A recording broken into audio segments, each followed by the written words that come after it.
লাইফে অনেক গোল থাকে আমাদের, ওগুলোতে আমরা সাকসেসফুল হব কি হব না ওইটা কিন্তু অনেক সময় নির্ভর করে আমরা কোন ধরনের সেলফ বিলিভ রাখি, কেমন বিশ্বাস আপনি পোষণ করে। ওইটা কিন্তু প্রথমত আপনার ইমোশনকে ট্রিগার করে।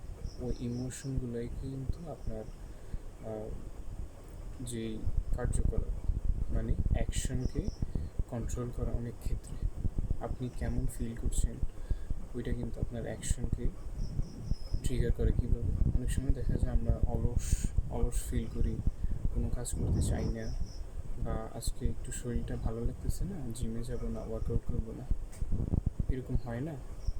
আপনি যদি কোনোরকম বিশ্বাস রাখেন যে আপনি যেতে পারবেন না, ওয়ার্কআউট করতে পারবেন না, ওইটা কিন্তু আপনার ইমোশনকে ট্রিগার করবে এবং আপনার ইমোশনটাই আপনার এই যে অ্যাকশনকে কন্ট্রোল করবে অনেক ক্ষেত্রে দেখা যায়। তাই আমাদের উচিত নেগেটিভ সেলফ বিলিভ থেকে নিজেদের যত সম্ভব দূরে রাখা এবং পজিটিভ বিলিভ চিন্তা মানে পজিটিভ বিশ্বাসগুলো রাখার চেষ্টা করা।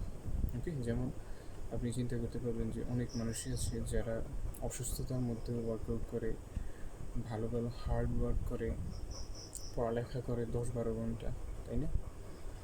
অ্যান্ড আপনার চিন্তা করা উচিত যে যদি তারা পারে তাহলে আমি কেন পারব না, এরকম একটা বিশ্বাস রাখতে হবে আপনাদের। আর ধীরে ধীরে ওই বিশ্বাসের উপর কাজ করতে থাকুন। যত বিশ্বাসটা দৃঢ় হবে তত ভালো আপনার জন্য।